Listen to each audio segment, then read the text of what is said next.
जय हिंद साथियों, मैं अपने इस वीडियो में आपका पुनः स्वागत करता हूं। दोस्तों, आज हम लोग एक्सरसाइज 1.5 संख्या पद्धति का क्लास 9 को डिस्कस करने वाले हैं। तो आइए शुरू करते हैं। पहला क्वेश्चन इसमें कहा जा रहा है कि इसमें हमको ये क्या करना है कि बताना है कि नीचे दी गई संख्याओं में कौन कौन सी संख्याएँ परिमेय संख्या हैं और कौन कौन सी अपरिमेय संख्या है। तो आइए शुरू करते हैं। देखिए, पहले एक चीज़ आप समझ लीजिए, जितनी भी अभाज्य संख्याएँ होती हैं, अगर उन अभाज्य संख्याओं को अगर हम अंडर रूट में लिख देते, जैसे मान लीजिए कोई अभाज्य संख्या है और उसको अगर हम अंडर रूट में रखते हैं तो वो हमें, आपको ध्यान देना, वो सदैव अपरिमेय संख्या आती है। तो कभी भी कोई अभाज्य संख्या हो, अगर वो अंडर रूट में है तो उसका जो मान होता है वो सदैव अपरिमेय होता है। उसी तरह अगर एक चीज़ और आप जान लीजिए कि अगर कोई परिमेय संख्या है और उसमें अपरिमेय संख्या का गुणा या भाग या जोड़ घटाना कुछ भी हो जाए, जोड़ घटाना गुणा भाग चारों में अगर कुछ भी चीज़ हो रहा है एक परिमेय संख्या में अपरिमेय का, तो ध्यान देना है कि फिर वो संख्या अपरिमेय ही बनेगी। सीधा सीधा हमारा कहने का उद्देश्य है कि परिमेय संख्या में या तो आप अपरिमेय संख्या का गुणा करिए, जोड़ दीजिए, घटा दीजिए, भाग कर दीजिए, तो वो अपरिमेय संख्या प्राप्त होगी। तो इसी बात को ध्यान में रखते हुए आइए इनको हम समझते हैं। पहला नंबर यहाँ पर देखिए, ये पहला क्वेश्चन में कहा जा रहा है बताना है कि परिमेय है कि अपरिमेय। तो हम जानते हैं दो एक परिमेय संख्या है, दो क्या है, एक परिमेय संख्या, और परिमेय संख्या में मैं एक अपरिमेय संख्या घटा रहा हूँ। अब आपके मन में आएगा अपरिमेय कैसे आप बता रहे हैं। तो देखिए, 5 एक अभाज्य संख्या और ये अंडर रूट में है, तो अंडर रूट में तो फिर ये अपरिमेय हो ही जाएगा। तो अगर किसी परिमेय में अपरिमेय आप घटाते हैं तो जाहिर सी बात है फिर ये कौन सी संख्या बनेगी, अपरिमेय। तो पहला नंबर हो जाएगा अपरिमेय। दूसरा वाला देखते हैं, 3 प्लस, देखिए हो जाएगा अंडर रूट 23, फिर माइनस इधर हो जाएगा अंडर रूट 23, तो ये प्लस माइनस का कैंसिल हो जाएगा, यहाँ पे बचेगा फाइनली 3, और 3 एक परिमेय संख्या है, तो यहाँ पे हो जाएगा परिमेय संख्या। आइए तीसरे प्रश्न में चलते हैं। इसमें यहाँ लिखा है 2 under root 7 upon 7 under root 7। तो यहाँ पे अंडर रूट 7 से अंडर रूट 7 कट जाएगा, तो बचेगा फाइनली 2/7, और ये p बटे q के रूप में लिखा है, तो इसलिए हम कह सकते हैं कि यह एक परिमेय संख्या है। अगला चौथा है 1 बटे अंडर रूट 2। तो अंडर रूट 2 जो है ये एक अपरिमेय संख्या है और हमने परिमेय संख्या में भाग किया है, तो ये भी क्या हो जाएगा, अपरिमेय हो जाएगा। पांचवा क्वेश्चन है 2 पाई। हम जानते हैं जो पाई होता है ये एक अपरिमेय संख्या है, और अपरिमेय संख्या में किसी भी परिमेय संख्या का गुणा करते हैं तो वो भी अपरिमेय ही आता है। तो यहाँ पे देखिए, मैंने पहले क्वेश्चन में बताया ये अपरिमेय है, दूसरा परिमेय है, तीसरा भी परिमेय है, चौथा अपरिमेय है और पांचवा भी अपरिमेय है।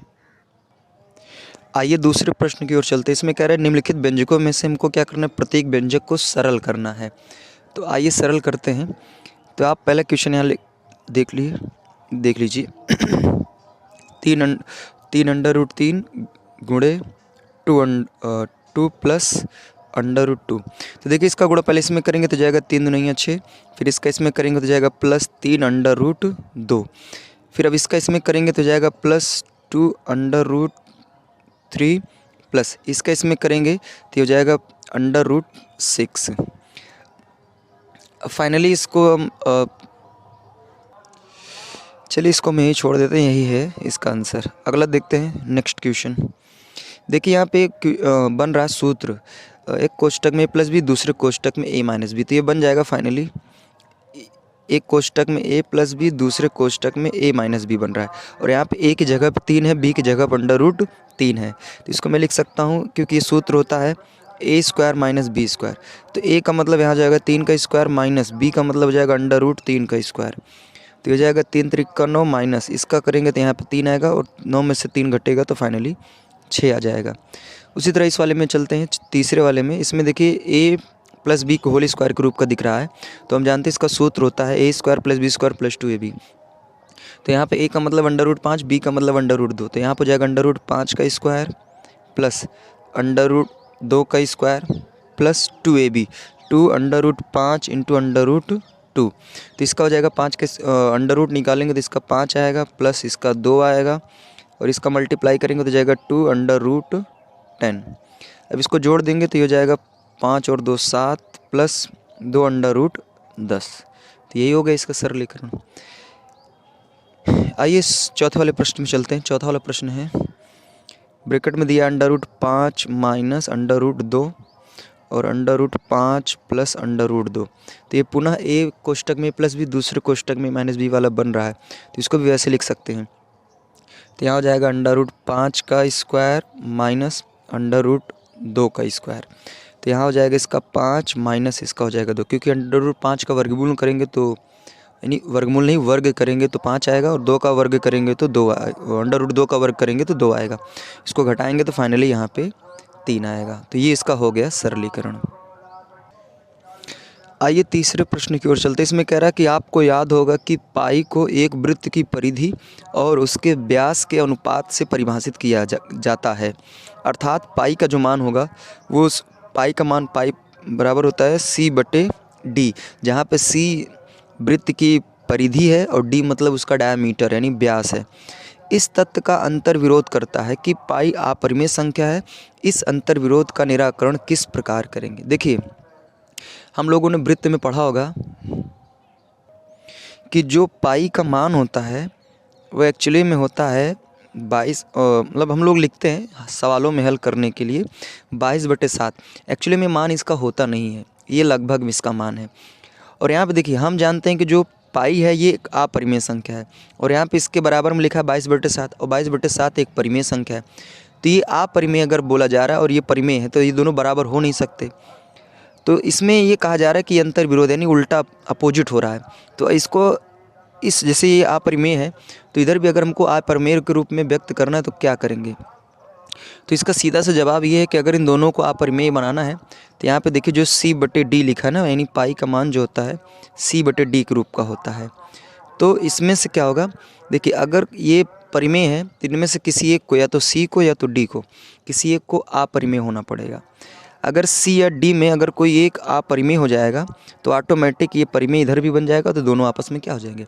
बराबर। तो इसमें यही निराकरण करना था कि किस प्रकार आप बताएंगे। तो सीधा इसका जवाब देंगे कि C और D में कोई एक या दोनों अगर एक अपरिमेय संख्या हो जाएगी तो ये निराकरण हो जाएगा, नहीं दोनों आपस में क्या हो जाएंगे?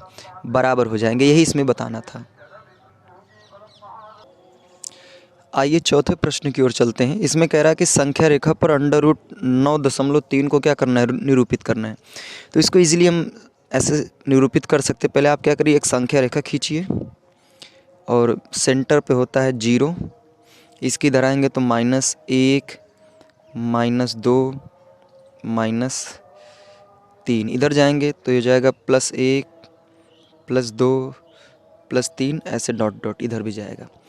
तो देखिए हम जानते हैं कि जो अंडर रूट 9 होता है इसका वर्गमूल होता है 3। तो अगर 9.3 है तो इसका मतलब इसका वर्गमूल 3 यानी 3 से अधिक ही आएगा। अगर अंडर रूट 9 का 3 आता है तो 9.3 का यानी 3 से ज़्यादा ही आएगा।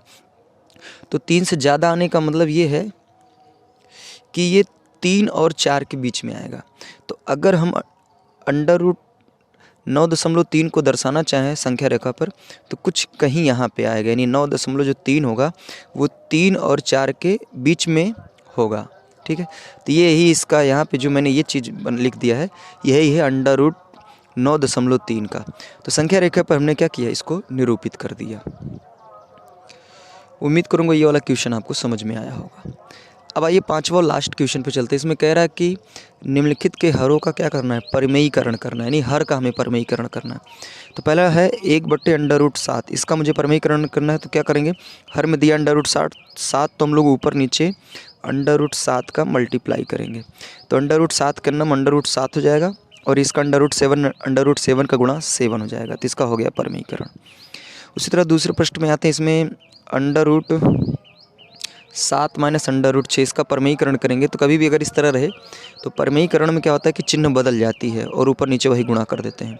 तो √7 प्लस √6 बटे √7 प्लस √6 मल्टीप्लाई करिए तो यहाँ हो जाएगा फाइनली। इसका इसमें मल्टीप्लाई करेंगे तो जाएगा √7 प्लस √6 बटे यहाँ पे एक कोष्टक में प्लस भी दूसरे कोष्टक में माइनस भी वाला फार्मूला लग जाएगा। तो यहाँ बन जाएगा फाइनली √7 का स्क्वायर माइनस √6 का स्क्वायर। तो यहाँ हो जाएगा ऊपर √7 प्लस √6 बटे यहाँ हो जाएगा नीचे 7 माइनस 6। तो √7 प्लस √6 बटे यहाँ घट के आएगा 1 और 1 का मतलब कुछ भी नहीं, हटा दीजिए।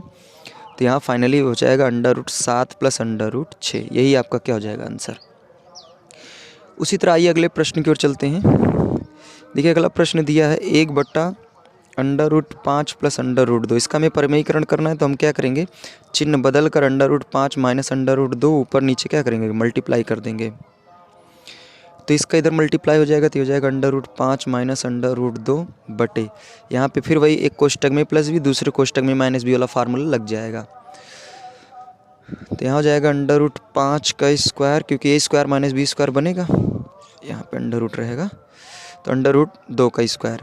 तो यहाँ हो जाएगा √5 - √2 बटे, इसका हो जाएगा 5 - 2, घटाएंगे 3 आएगा, तो यहाँ हो जाएगा √5 - √2 बटे 3। ये इसका आंसर हो जाएगा। उसी तरह यहाँ पे जो अगला क्वेश्चन है, चौथा नंबर वाला, थोड़ा सा हम इसमें नंबरिंग कर देते हैं। देखिए ये वाला जो है, ये पहला क्वेश्चन है, ये दूसरा वाला है और ये तीसरा वाला है, ठीक है। चौथा वाला मैं इधर बता देता हूँ, 4 जो नंबर है, 4 नंबर वाला इधर देख लीजिए। ये हो जाएगा 1/√7, फिर माइनस हो जाएगा, इधर हो जाएगा 2। अब इसका परिमेयीकरण करेंगे तो हो जाएगा 1/√7 - 2 इंटू, ऊपर करेंगे √7 + 2 बटे √7 + 2। अब इसका इसमें गुणा हो जाएगा तो हो जाएगा √7 + 2 बटे, यहाँ पे एक कोष्टक में प्लस भी, दूसरे कोष्टक में a - b वाला फार्मूला लगेगा।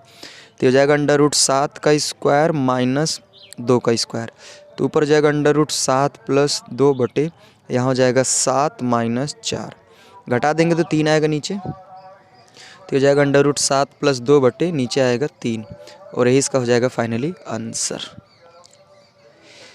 तो उम्मीद करूँगा दोस्तों आज की एक्सरसाइज जो 1.5 थी, हमने सभी क्वेश्चनों को डिस्कस किया और आपको अच्छी तरीके से समझ में भी आया होगा। अब दोस्तों दीजिए इजाज़त, इसी तरह मिलेंगे अगले वीडियो में, तब तक के लिए जय हिंद।